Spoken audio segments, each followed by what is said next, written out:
Sagar is asking, can I be into music, studies and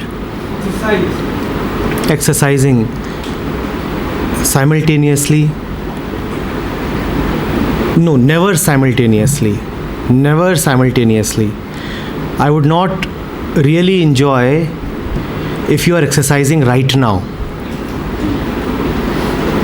or if you are singing right now. Right now there can be only one music and only one exercise. Simultaneity in that sense is not possible and not welcome either. Should not even be attempted. One thing at one go. A Zen monk has said that when I eat, I eat. When I walk, I walk. When I sleep, I sleep. We live in a different way. When we walk, then we are talking in our heads. When we are eating, then we are studying, planning when am I going to study and such things. And there is a great deal of parallel action going on, obviously, which is imaginary, because in reality actions can never be parallel. Existence does not allow multitasking. Existence does not allow multitasking. It says one thing at a time. That's the first thing for you. One thing at a time. And whatever is happening, that one particular thing must be happening fully, 100%. One thing at a time, and that thing must be 100%. That is the first thing I am saying. Second thing is, what is happening right now must happen only right now.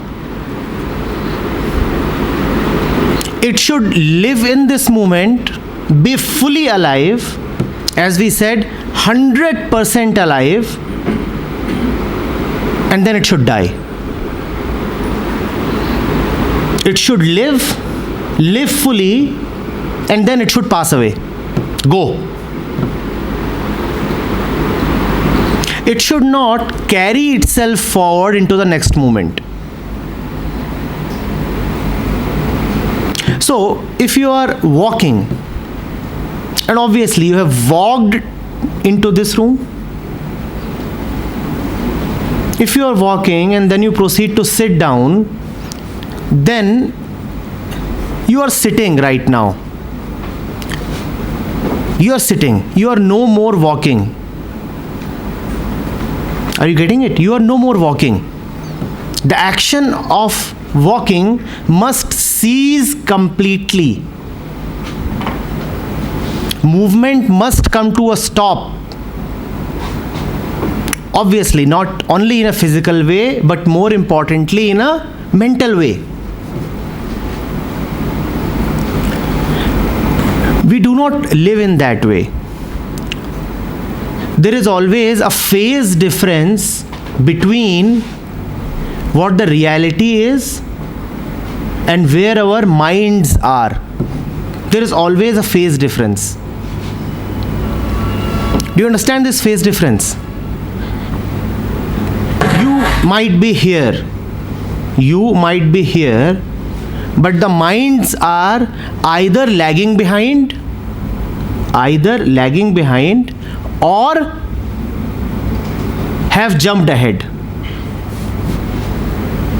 Lagging behind means the mind is still in past, and jumping ahead implies the mind has moved into the. We have said two things, and we are saying them together. They do not stand independently. First thing is, one thing at a time. Whatever you are doing, it should be your sole occupation. Nothing else should matter at that moment. Nothing else must matter. Second, one movement must not carry itself forward into the next. One particular movement, singing might be your life, and there is nothing in the world except singing. The next moment, singing must go away and go away completely without leaving any residue. Now I am eating. Now there is no singing. There is only eating. When I was singing, I was only singing. And now that I am eating, singing is gone. And gone fully. I could not be eating and yet having my mind occupied with a song. Remember, if my mind is still full of something else, then it shows that I was not into that thing when the right moment was there. Life says, whatever is lived fully does not carry forward. Whatever is lived fully does not leave a trace. You met somebody at the door, at the main gate today, right? The fellow said something to you. Out of your limitations, out of your mental baggage, you could not respond fully. You could not respond fully. Now, even as you sit here, it is quite likely that that particular event will reverberate in your mind. Are you getting it? You'll keep thinking that I should have said this, I should have done this. Why couldn't I do this? On the other hand, if you could give a simple, direct, appropriate response, then you would totally forget that incident, because that chapter is now closed. He said something to me and I responded appropriately, and the chapter was closed. You moved on. Are you understanding this? Whatever is lived fully, whatever comes to a completion, does not remain a baggage on the mind anymore. So, we talked of the first rule, that do it fully and completely, and whatever is being done, only that must be done. Rule 2 in some way follows from rule 1. If done completely, then obviously it will not. If done completely, obviously it will not carry forward. If you find that there are a lot of carry forwards in your life, it only implies that you are not living it fully right now. If you do complete justice to it today, then it cannot remain a baggage for tomorrow. And there are lots of baggages that we have. All these hopes, dreams, ambitions, they are baggages. They exist because we are escaping from doing what must be done today.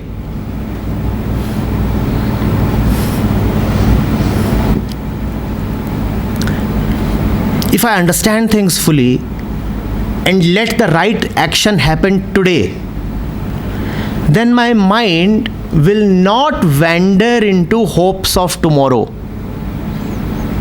I'll be completely occupied with the great possibility of this moment, of what is to be done.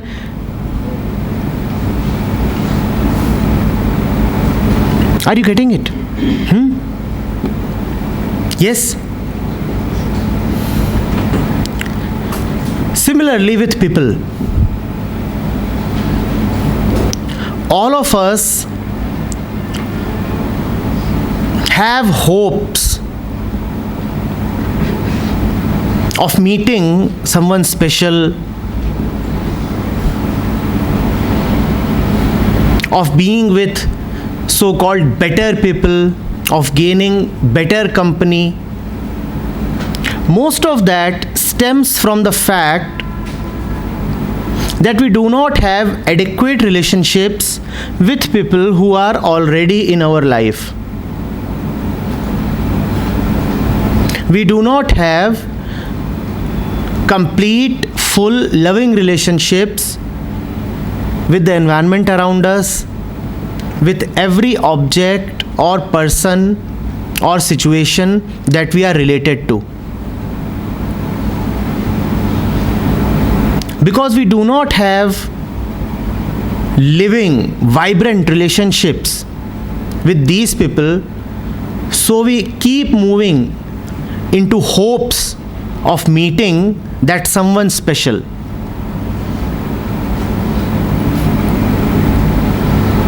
Those two rules that we talked of apply to people as well. When you are with somebody, you are only with that person, and nobody else should matter. No thoughts of anybody else. When you are with a book, then nothing else must matter. When you are with a friend playing soccer, nothing else must matter. When you are with your girlfriend or boyfriend, nothing else in the world must matter. But once you are not with them, then they should cease mattering.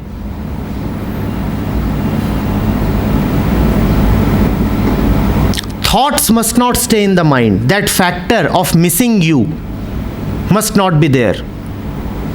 And you miss people precisely because you are not with them when the opportunity is there. And it's a very funny situation.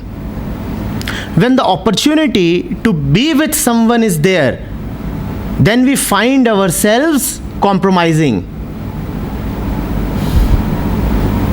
Then something stops us. Something holds our feet back. And we are not completely with them. And then the moment goes away.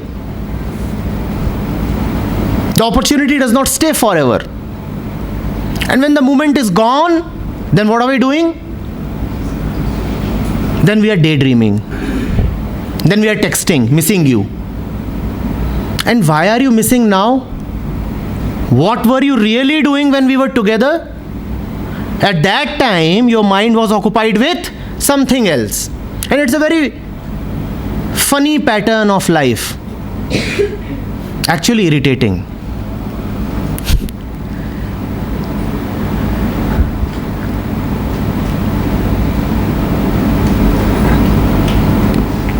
So everything is possible. Yes, music, studies, exercising, paragliding, deep sea diving, whatever you want to do, everything is possible, but one thing at a time.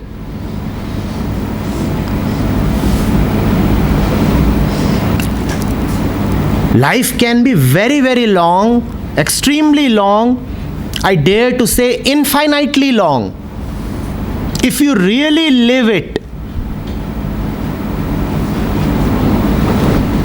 One moment left let fully is a century. One moment lived fully is infinite time. When you are into it.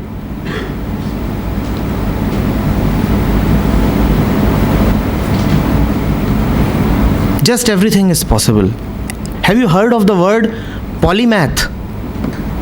A polymath is an individual who is adept at doing various things. various things.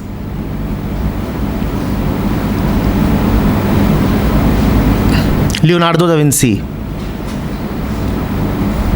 mathematician, philosopher, architect, you name it, and he was doing it. Einstein was a very good musician as well. Rabindranath Tagore was a very good accountant. He used to keep all the records of the finances of Shantiniketan. But one thing at a time. When he is writing a poem, obviously at that time he is not thinking of accounts. Then there is him and there is the poem. And there is nothing else in the world. Not a worry, not an object, not a concern, nothing at all. That's the secret of doing 1,000 things at a time. And someone has said that you have lived only if you have lived 1,000 lives in one life. You have lived only if you have lived 1,000 lives in one life. In India, we have had a very peculiar way of relating to time. If you read any of these old stories, they will say that there was this old monk who was 10,000 years old. Have you read some of those stories? Or this particular child, the son of a king, went and did sadhana on the banks of river Ganga for 600 years. And then God got pleased and said, yes son, what do you want? Have you heard of these stories? Now do you really think somebody lives for 2,000 years? Yes? What does that mean, that somebody lived 2,000 years? That means that ordinarily, let's say we live 50 years, 80 years. And that is one lifetime. 2,000 years implies that that individual lived 25 lives in one life.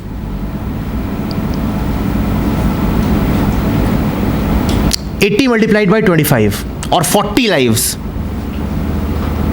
If you take lifespan as 50 years. In one life, he lived 40 lives. And that's why his age was 2,000 years. You too can live 2,000 years. That is the meaning of immortality.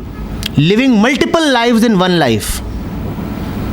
A musician, an architect, a sportsman, an engineer.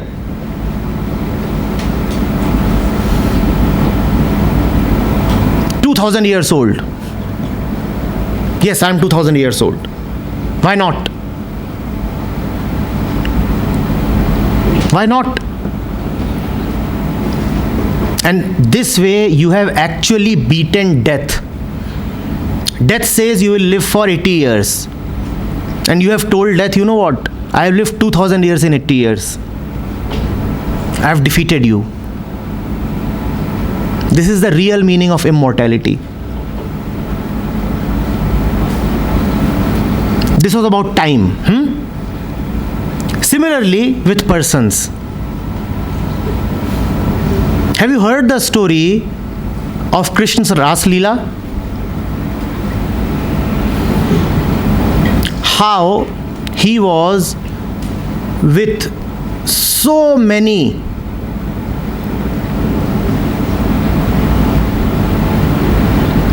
of his consorts, his girlfriends. How did he manage? You can't even manage one. If you have one at all. How did he manage so many? Because when he is with one, he is completely with one.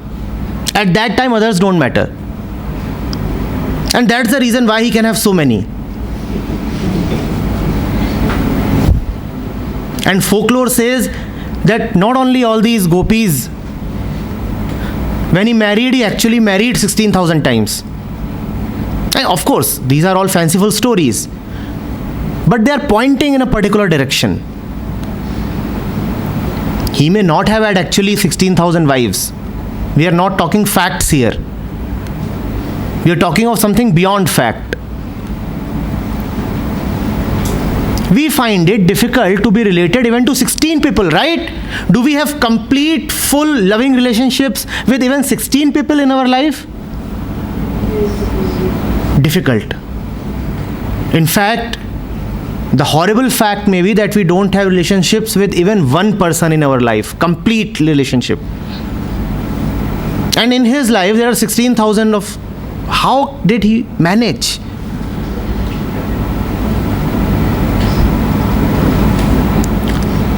All his artistry is summed up in the two rules that we have talked of.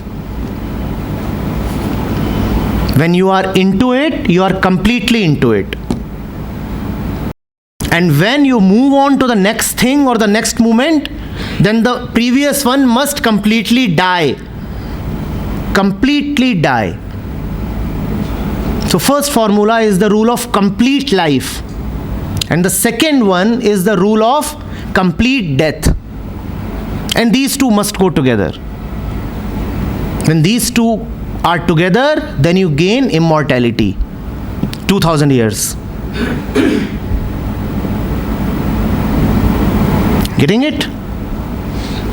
Yes? All right.